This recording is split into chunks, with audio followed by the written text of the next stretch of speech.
What up, world? Established Rich coming right back at you. Ladies and gentlemen, we need to talk. I mean, really talk. Let's peel back the layers, because what's happening right now in hip-hop ain't just strategy. It's a masterclass in distraction. I'm talking about Terrence Thornton, better known as Pusha T, the man who calls himself the Martin Scorsese of rap, a self-proclaimed street poet, a man who built his brand on bricks. But this new move, this new beef with Travis Scott, this ain't about principle. This is about publicity, and I'm not impressed. Now let's look at what's going on. Pusha goes on GQ, and he says Travis Scott didn't stand on business, that he let Drake stunt on the family, that he was too comfortable working with Drake, knowing what Kanye and Drake had gone through. But you know what I hear? I hear a man trying to build hype for an album. Because if you look at his timing, every time Push drops, it's some kind of beef. Back in the day, it was Lil Wayne. Then it evolved to Drake. And now it's Travis Scott, a man who don't even rap balls like that. A man who's never been known for beef. A man who don't want smoke, literally or figuratively. He chose a target that won't fight back. Because if this was really about principle, he would have called Pharrell or just talked to Travis in private. But that wouldn't trend.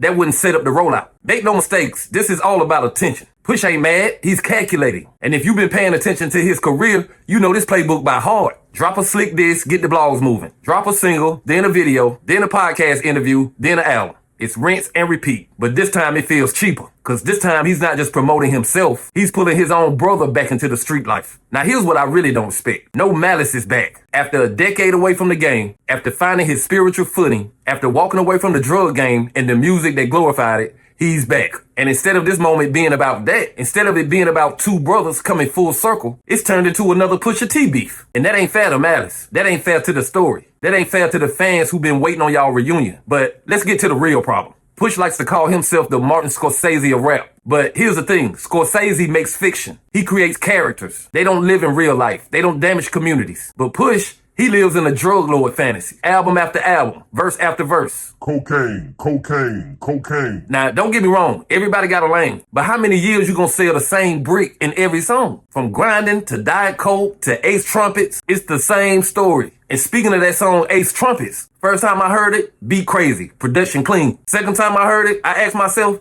what are they even talking about? I mean, really listen to it. The lines sound cool until you actually pay attention. They ain't saying a damn thing. And then Malice drops a Lady Gaga line. Come on, dawg. We still doing that in 2025? White girls mean cocaine? That was played out back in 2009. And you can feel it. The energy don't feel fresh. It feels forced. Like two guys trying to recapture a moment that's already passed. And this gonna hurt some feelings, but I gotta say it. Stop comparing Push to Lil Wayne. Stop comparing him to Drake. They not in the same league, not in the same world, not in the same universe. Drake got multiple flows, different subjects, different moods. Love him or hate him, he raps, he sings, and he dominates the charts. Wayne, the man built a whole generation of rappers. Push can't touch that. Push got one subject, one style, one aesthetic, and he's milking it for the 15th year straight. And I'm not even gonna go deep into that Fashion Paris Week photo, but since we here, mismatched socks, black poodle purse, smiling next to Lil Nas X. Then you came back to America and dropped a video screwing up your face, talking about trap doors and coke walls. The math ain't mathing.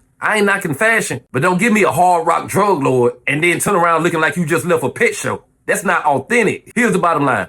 Pusha T ain't no bad rapper. He's sharp and he knows how to craft a record. But at this point in his career, he's not growing. He's recycling. He's distracting. Distracting from Malice's return. Distracting from the lack of direction. Distracting from the fact that this cocaine talk don't hit the same in 2025. And if your best move is to pick on Travis Scott, an artist who never threw a lyrical punch in his life, then you ain't beefing. You marketing, and that's weak. At the end of the day, if you're a Pusha T fan, enjoy the music. But don't let this man fool you into thinking this is some street code fight for honor. This is a rollout. This is a promo campaign. This is another album masked as a vendetta. And the truth is, the real victim here ain't Travis. It's No Malice. The one dude who actually changed, actually grew, actually got something to say. And now his redemption arc is being backseated. So his brother can pick a fight with a man who don't even rap like that. Push ain't evil, but he's stuck in a story he built. And now he don't know how to end it without more snow. And if you still rapping about the same brick 20 years later, you might want to ask yourself, did you ever really sell it? Like, comment, subscribe, Established Rich. I'll be back with another one.